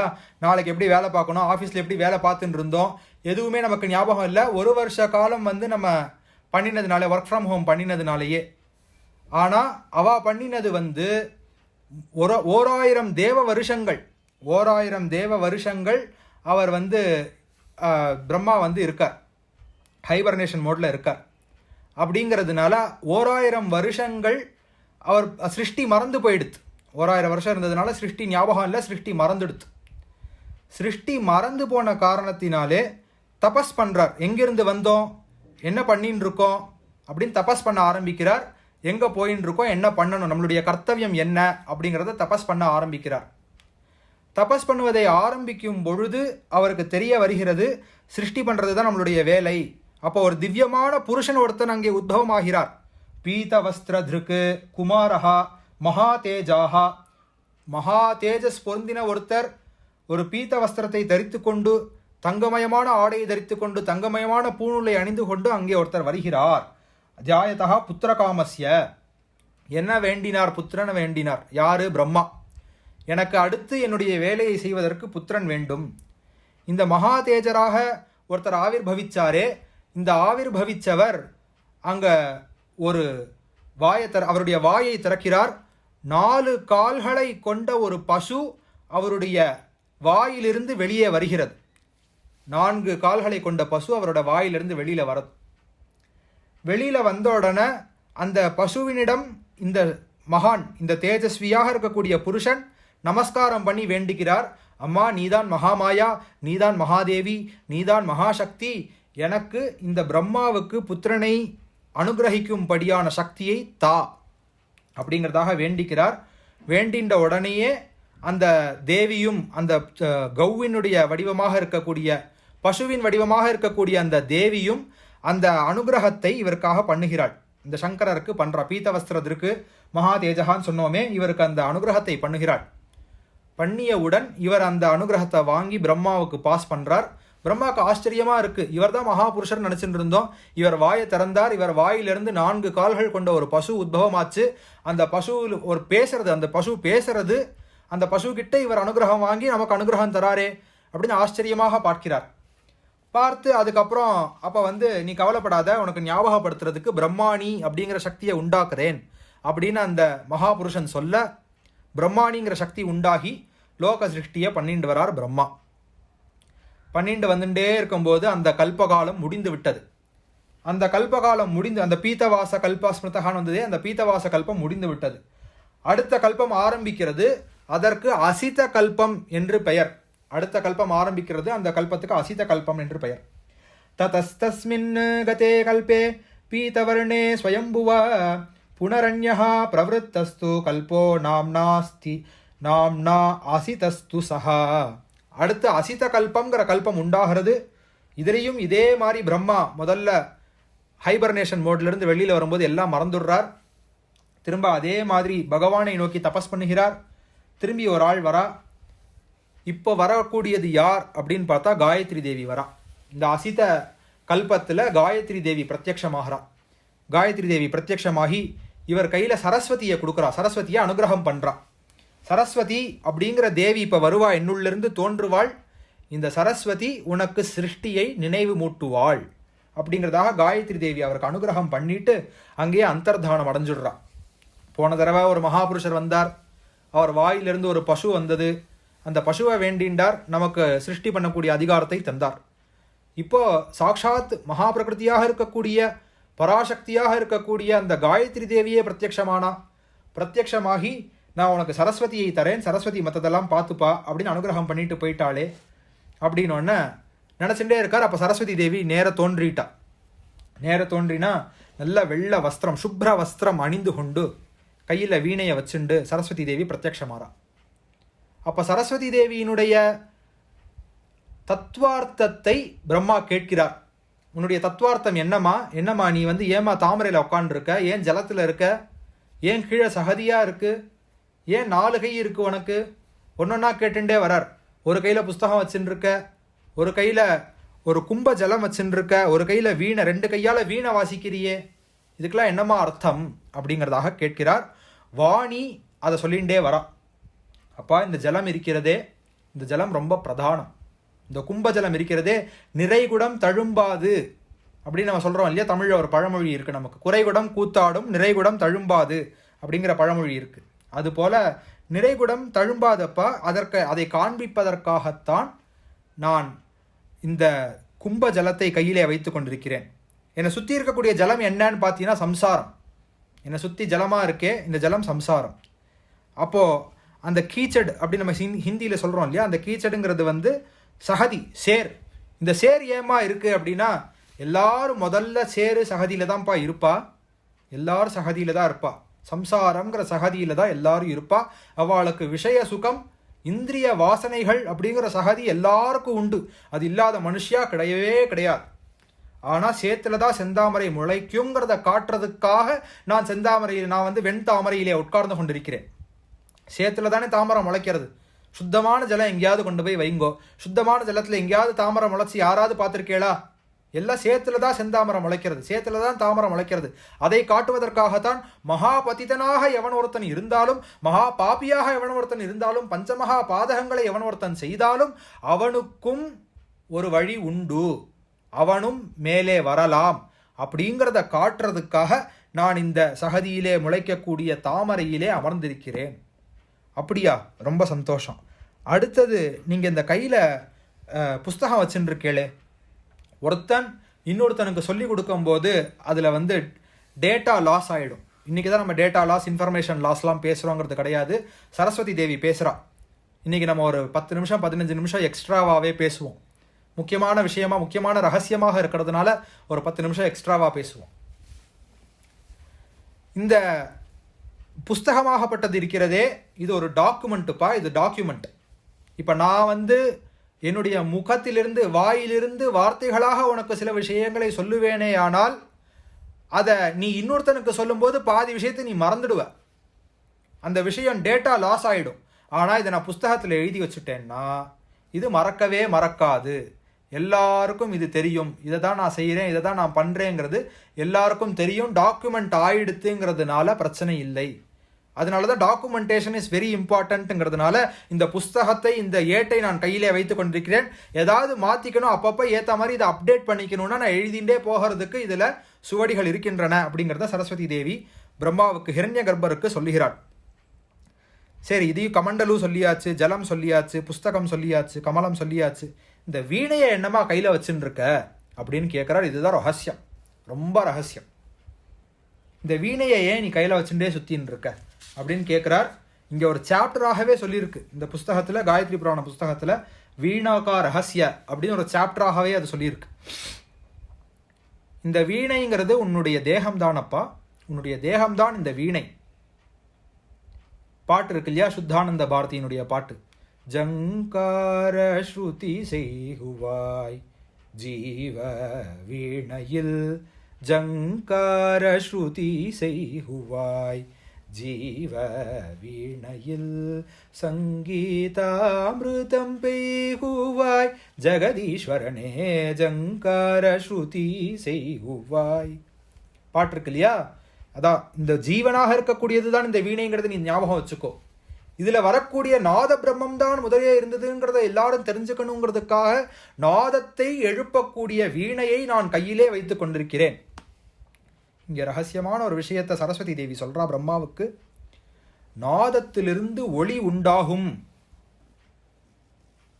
நான் போய் சொல்றேன்னு நினச்சிக்காதீங்கோ.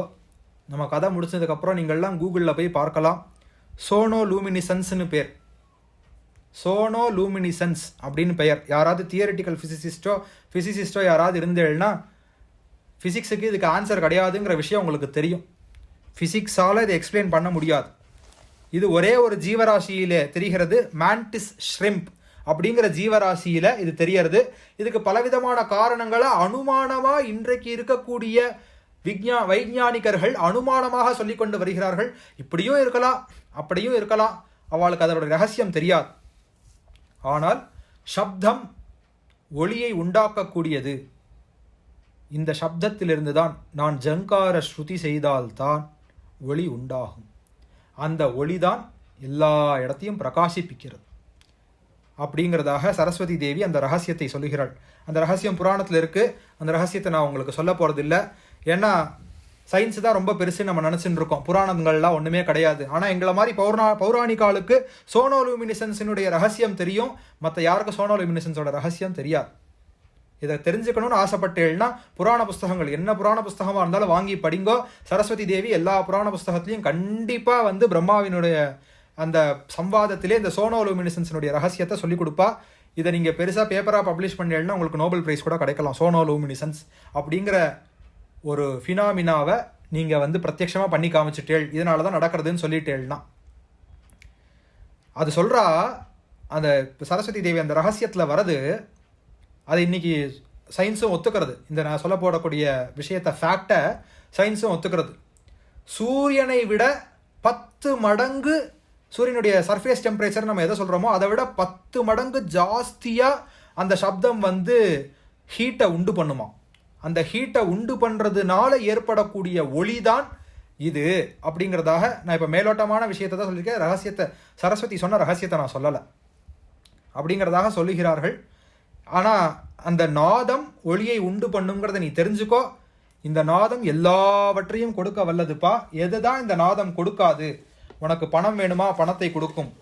இதில் நான் ஒரு ராகம் வாசித்தேன்னா இறந்தவனை நான் உயிர்ப்பிக்க பண்ணி முடியும். ஒருத்தன் கஷ்டமாக வியாதியில் இருக்கான்னா அவனுடைய வியாதியை நான் பண்ணக்கூடிய வீணாகானம் சரி செய்து விடும். அதுக்கு ஒரு ராகம் நான் வச்சுன்னு இருக்கேன். ஒரு ராகம் பணத்துக்கு இருக்குது, ஒரு ராகம் மன நிம்மதிக்கு இருக்குது, தலைவலிக்கிறதா அதுக்கு ஒரு ராகம் இருக்குது, டயபெட்டிஸா அதுக்கு ஒரு ராகம் இருக்குது. எல்லாத்துக்கும் ராகம் உண்டு. நாதம் அப்படிங்கிறது தான் பிரம்மம். நாத பிரம்மம்னே தான் முதல்ல இருந்ததுங்கிறத ஞாபகம் வச்சுட்டே இருக்கிறதுக்காக நான் இதை கையில் வச்சுட்டு இருக்கேன். இந்த நாதத்தினுடைய மகிமை அளவிடற்கரியது. நாத பிரம்மத்தினுடைய மகிமை அளவிடற்கரியது. அதனால தான் வேதத்தினுடைய அந்தமாக இருக்கக்கூடிய வேதாந்தத்திலே பிருஹதாரண்யக உபனிஷதத்தில் உத்கீதம்ங்கிற பெரிய உபாசனையை பற்றி சொல்லி கொடுக்குறார். உத்கீதம் அப்படிங்கிற உபாசனை ஹயகிரியோட மந்திரமே இருக்கு இல்லையா? உத்கீத பிரணவோத்கீத சர்வவாகீஸ்வரேஸ்வர சர்வ வேத மயா சிந்திய சர்வம் போதய போதய. உத்கீதம் வருது இல்லையா? அந்த உத்கீதம்ங்கிற உபாசனையை வேதம் நமக்கு சொல்லிக் கொடுக்கறது. பாட்டு பாடுங்கோ. இப்போ சாமவேத பாராயணம் நடக்கிறது என்ன? பாட்டு தானே. பாட்டா தானே பாடுறா. நாத சப்தம் தானே. நம்ம ஸ்வரத்தில் உத்தாத்தம் அனுதாத்தம் எல்லாம் இருக்கே. ஸ்வரம் தானே, பாட்டு தானே. அதுக்கு ஸ்வரம் தானே பேரே, ஸ்வரம் தானே, பாட்டு தானே, நாதம் தானே. அப்போ நாத பிரம்மமாக இருக்கக்கூடியது தான் முதல் வடிவம் அப்படிங்கிறத தெரிஞ்சுக்கோ. நாதத்தினால நடக்க முடியாத விஷயம் எதுவுமே கிடையாதுங்கிறத தெரிஞ்சுக்கோ. பிரம்மனே இந்த நாதத்தினால் சாதிக்க முடியாத வஸ்துங்கிறது ஒன்றுமே கிடையாதுங்கிறதுனால கையோட காவலாக நான் போகிற இடத்துக்கெல்லாம் இந்த வீணையை தூக்கிண்டே போகிறேன். முத்துசுவாமி தீட்சிதரனுடைய வாழ்க்கையில் அருமையான ஒரு இடம்.